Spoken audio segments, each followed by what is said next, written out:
Yo, what is up guys and welcome to another Wild Rift video. And in today's video, I got you guys a banger Kassadin gameplay in the mid lane.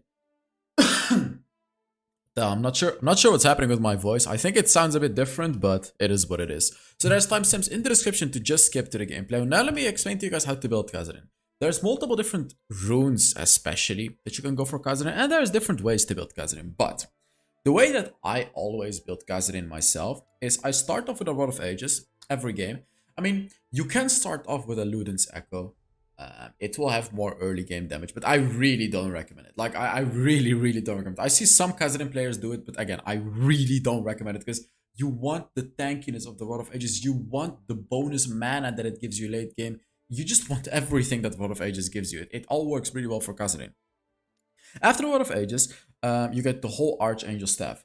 You could start with Tear of Goddess and then build your Word of Ages. However, I also don't recommend that because then you're going to be delaying your Rod of Ages, which means you're delaying your Rod of Ages power spike. So throughout the game, you're actually going to be weaker. Sure, you may get your Seraph's Embrace power spike a little bit faster. It's not even going to be much faster because from the Tear you only get 7 stacks and from the Archangel Staff you get 15 stacks. But it's not worth delaying the Rod of Ages power spike. So just build the full Rod of Ages and then get the Archangel Staff. For the boots, you want to get Ionian Boots of Lucidity. Cooldown reduction is key right here. Third item is always going to be a Rabadon's Death Cap. Fourth item is going to be a Void Staff. And the last item is completely situational. I actually really like Infinity Orb. Crystalline Reflector is a nice armor item, but more often than not, you're going to be going for the Infinity Orb.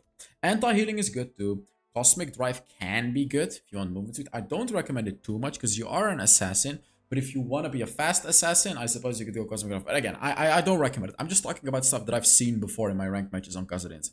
And then Banshee's Veil is also playable if you're up against a lot of magic damage. And especially some sort of an ability that you want to block. For the enchantment, you pretty much always want to get stasis. I mean, you can go for Proto Belt, but again, I don't recommend it. Just go for stasis, basically. Just go for stasis. QSS is also playable if you're against a lot of CC, and yeah. So right here, it becomes interesting. First rune, you can go for 2 runes. First of all, Electrocute. If you have a bit of an easy matchup in lane, Electrocute is going to be good late game. This is a late game rune. If you want to have a bit more sustain in your lane, then you go for Fleet Footwork. And I generally recommend Fleet Footwork, actually. Also because it gives you mana. Like, whenever you basic attack an enemy and get that... whenever you basic attack an enemy with the Fleet Footwork, you're gonna get 8% missing mana, which is really nice. Especially with that second ability of yours, which already gives you back mana. So, Fleet Footwork is gonna be very helpful to get you through the early game. Like, the thing about Electrocute is, sure, it gives you even more burst damage late game. But think about it, Kassadin in the late game already has a load of burst damage. Now, second rune, Sudden Impact. Like, after the buff to Sudden Impact, I pretty much always go Sudden Impact. Like, it's so good. However, you can go for Gathering Storm. Gathering Storm gives you more raw damage late game. Sudden Impact makes you come online faster. What I mean with that is you're gonna get stronger faster with Sudden Impact, but the late game is perhaps a bit weaker. And then with the Gathering Storm, you're going to be weak early game, and then it spikes exponentially the later on the game goes.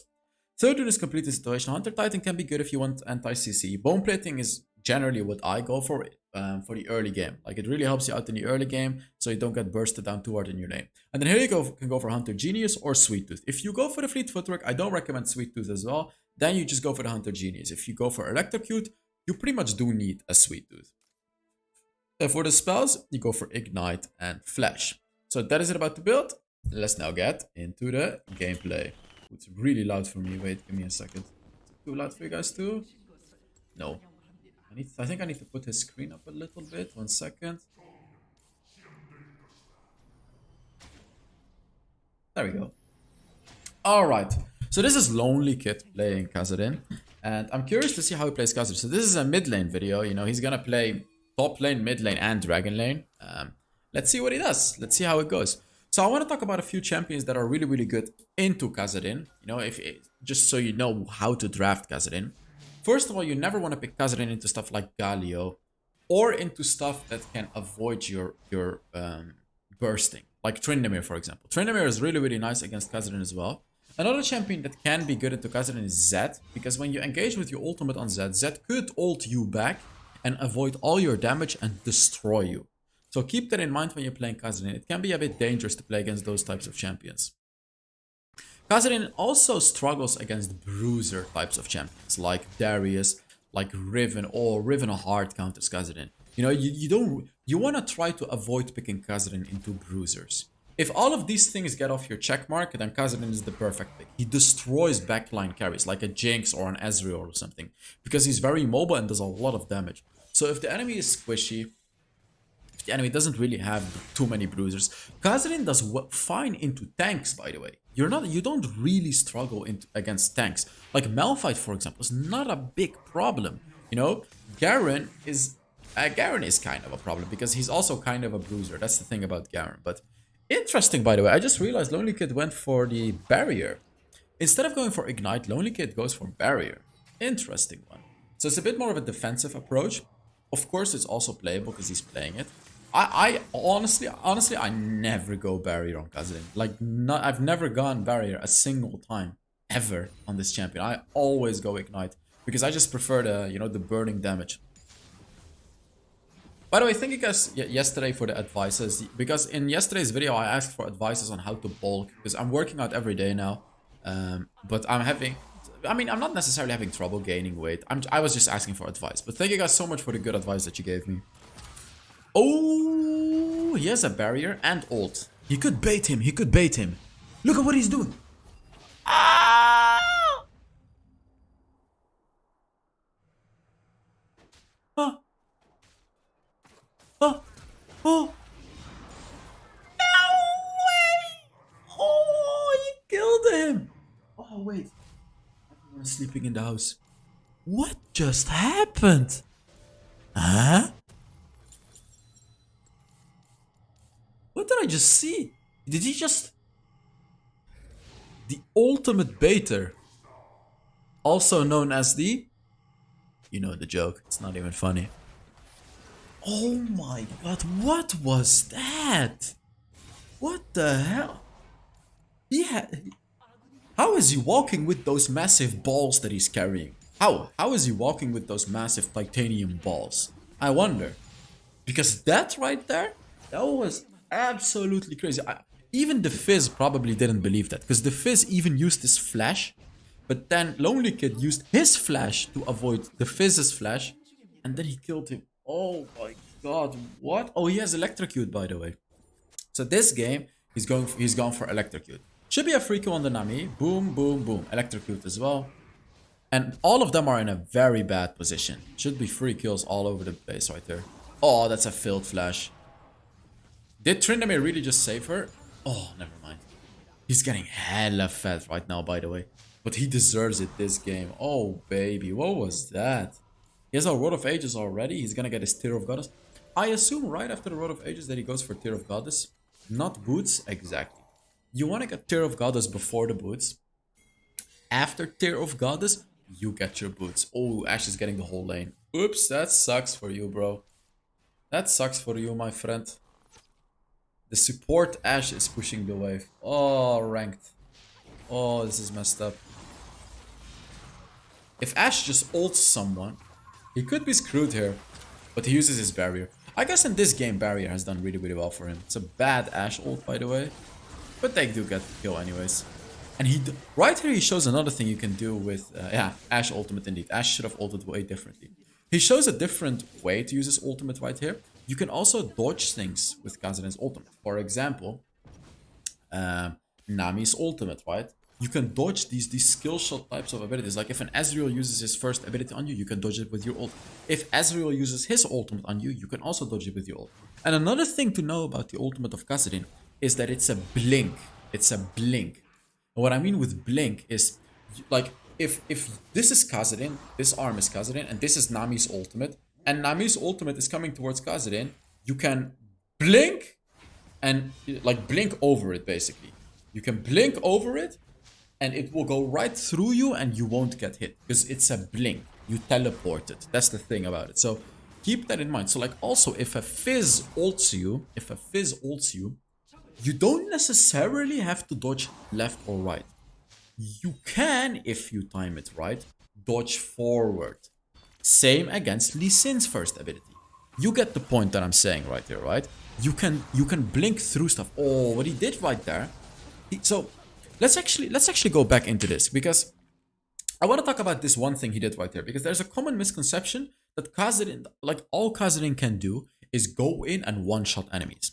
Here he showed another thing Kassadin is really, really good at. So before it happens, I'm gonna quickly talk you about through it. There were three enemies close to each other. He got close to them with the third ability. He didn't hit them, and then he used this third ability to slow all of them and do damage. Look, boom and boom, just like that. You see? So he not only bursts a lot of damage, he can slow all of the enemy team and just provide a lot of utility to his own team, which he did right there. He can get Archangel stuff. It's a massive power spike. You should get it as soon as you can. Not sure why this Ashe is possibly trying to steal farm, because she's not necessarily giving the farm to him. It's I don't know, it's kind of funny. I would have gone back if I were him, but his team is just doing the dragon. It's really risky for him to be here. There's no mana, but he uses his second ability to get mana back. Really, really smart. Exactly. Just keep using your second ability to get mana back. And the dragon is gonna be for the enemies, because I don't know what his team was doing. What they should have done is he should have just gone back, got his item, get his mana back up, and then his team could have just wasted the enemy's time. And then he comes back with full HP, full mana, and absolutely 1v9s the enemy.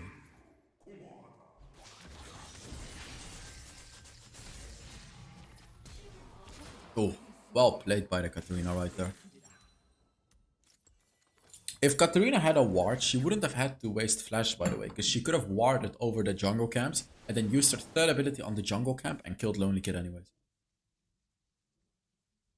But look at how strong he is. You know what the funniest thing is? He's only 1,000 gold ahead of the enemy Katarina. So it's not like he's been dominating this game, but it's not like this game is unwinnable for the enemies.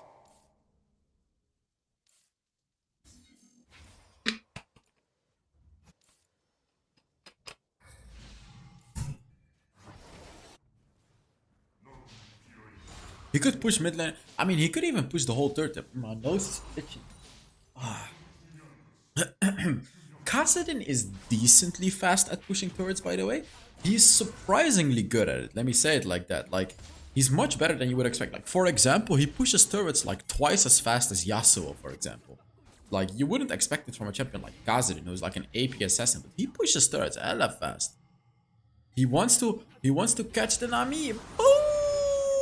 Look at that damage, baby. Should be a kill. He could flash. There we go. He could go back in. Nice. Amazing. He did die for it though, unfortunately. But it's fine. It's okay. Because he could have survived. Like, if the Lucian did something wrong right there, he could have potentially survived that. So it was fine. But like, Kassadin is a champion that gets exponentially stronger in the late game. It's crazy. Especially if you go for Gathering Storm, by the way. Like, early game, he's so weak. But mid game, he starts to get strong. But then late game, he becomes like an unbeatable monster. Unless you have some of the champions that counter him, like bruisers, you know, like Galio, like what did I talk about earlier as well? Bruisers, Galio. I had another champions like Tryndamere that can avoid Kassadin's you know, one-shotting. Fizz. Okay, so let's actually talk about what happened here. The better way to approach this Fizz would have been to first silence the Fizz with his first ability.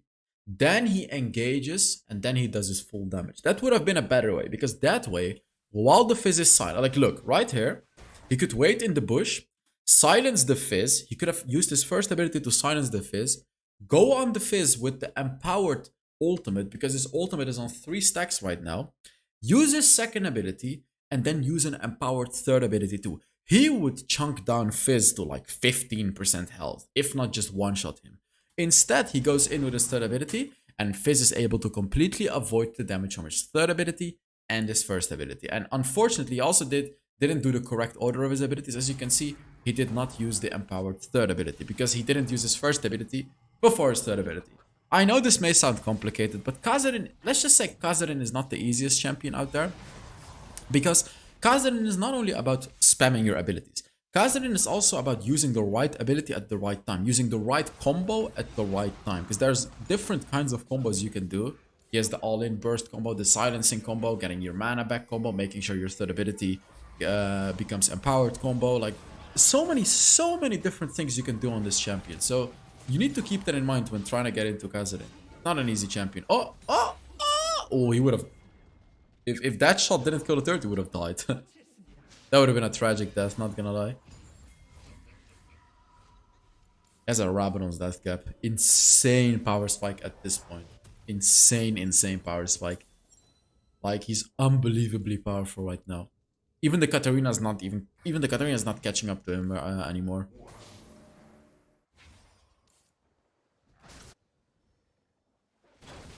By the way, guys, make sure you give the video a like if you're enjoying it. It really helps the channel and all that kind of stuff. It takes a little bit of effort, but it does a lot of good for the channel. So if you want to do it, you can do it. If you don't want to do it, it's fine.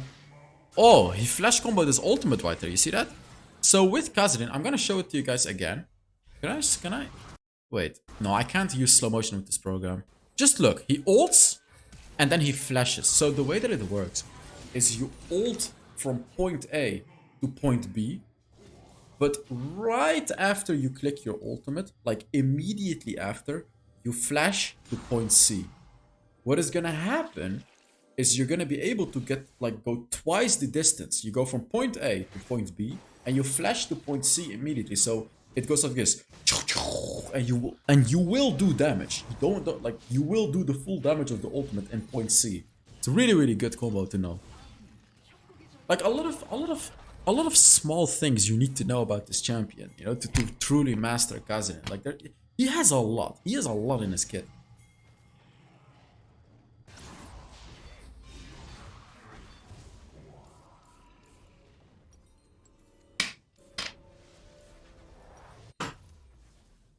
Let's see. Does he go for the voice? He goes for Lich Bane? Oh, I was just gonna say, there's no way you build Lich Bane on Kassadin. He goes for the Infinity Orb. So the reason that he goes for Infinity Orb this game, first of all, they're not tanky. Only Malphite is a tank, but he doesn't really care too much about Malphite. Secondly, he's snowballing. When you're snowballing a game, Infinity Orb becomes better because it gives you magic penetration, which is good against squishies because it's flat magic penetration. And Infinity Orb actually gives more damage, like if the enemy doesn't have shields. And because he's snowballing, the enemies don't really have too many shields. Because they're still at their like second item or something, you know what I mean? I mean, look at that damage. It's not even an empowered third ability, by the way.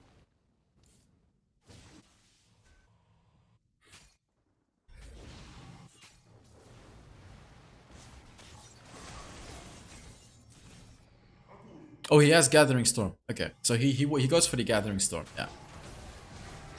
So here he can go in and one-shot the entire backline. If he gets the right engage here, he can absolutely one-shot the entire backline. Let's see what happens.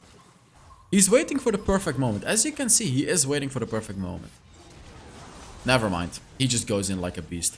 No perfect moment at all. He just goes in like a madman. He was waiting for the perfect moment, but then he was like, screw it, I'm just gonna go in. It's kind of funny how he changed his approach to the fight.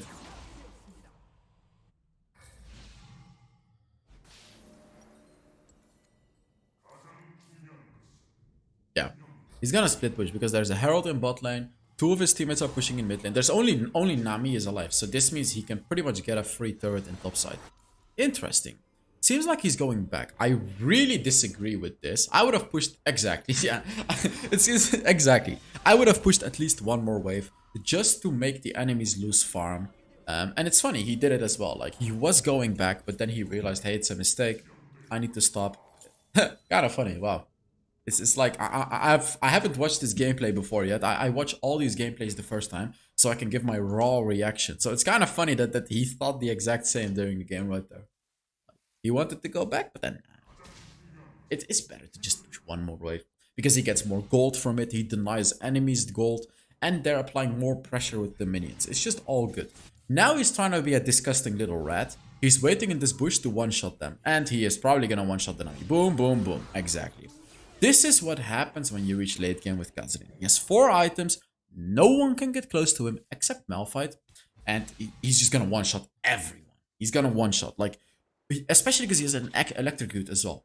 This is the moment of the game where Kassadin becomes like hell to deal with. Absolute hell. And especially because he has the late game build too. He has Gathering Storm and he has Electrocute. Ultra late game Kassadin right here. Like anyone gets one shot. Even without the empowered third ability, anyone gets one shot right here. Like look, his playstyle completely changed as you can see. His playstyle now is I'm just gonna one shot whoever gets close to me.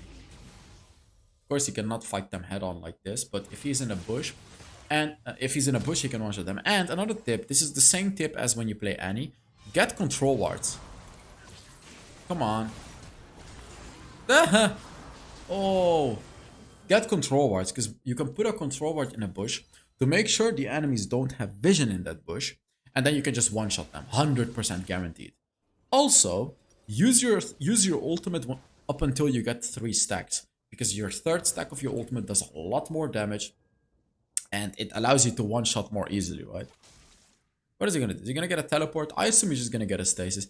I mean, he could get a teleport if the enemies started Baron. They're not starting Baron, so he's probably not gonna go for it.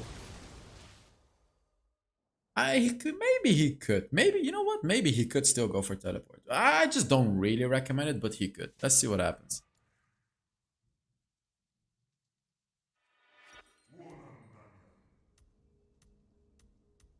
Yeah, stasis, exactly. Just go for stasis. Makes much more sense. Just walk it, it's fine.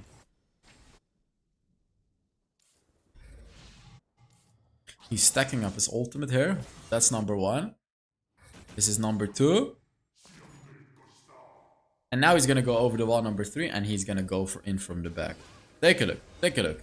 Boom, boom, boom. Exactly. He goes out. Now it will cost him a lot of mana to go out with his ultimate, because when you use your ultimate 3 times, it like the next ultimates are gonna cost a lot of mana. That's the one thing you need to be careful of, however. So when you one-shot an enemy, make sure you have more than enough mana to escape with your ultimate, because each cast of your ultimate is gonna cost 520 mana. 520. Right here, he can one-shot their backline. Again, they did see him, however, here, so he has to be careful. They know he's here. It's a Malphite. And he just goes in. Like, he completely ignores the Malphite. This is why I'm saying that tanks are not really a problem, because as you can see, even though he can't... Oh my god. Even though he can't really kill the Malphite, Malphite is not a problem, because it's a tank. It's not like Malphite is gonna kill him easily. But if it was Darius, for example, or Riven, you know, Riven would have killed him. But Darius would have killed him. That's the difference. He's gonna have full items right now. So right now, I'm pretty sure he can even destroy the Malphite with a Void Staff. Teleport? Teleport? Okay. He's just straight up gonna kill the Malphite. Oh, Malphite's on a backport. Malphite's on a backport. Never mind. He's not gonna do it. He gets like... Look at this. This is the Void Staff. So this is the Void Staff doing work. He just destroyed Malphite like a hot knife through butter. And at this point, I would say the game is over. I really see no way of coming back. I mean, the same could have been said about the Diana game of yesterday, but that game was also... there was also a comeback at that game. So... honestly, he doesn't even have to care about this dragon. He can just one-shot anyone. Anyone he wants to, he can just one-shot. He can just wait in a bush and just one-shot someone. Like the Lucian right there. If he wants to. Instead, he goes for the Nami. Like, look, this is...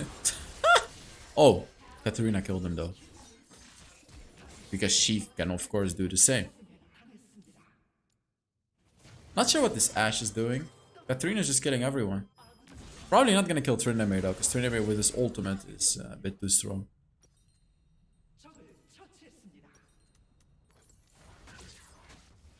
Yeah, he sells his teleport and he gets this. So he only bought the teleport to get that 1 kill on the Malphite right there.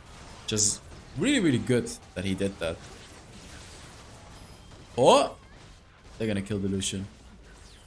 Did they just win the game? They just won the game. Yeah, they just won the game. Alright, guys. Thank you guys so much for watching. Let's take a look at how much damage he did and everything like that. Let's scroll through it.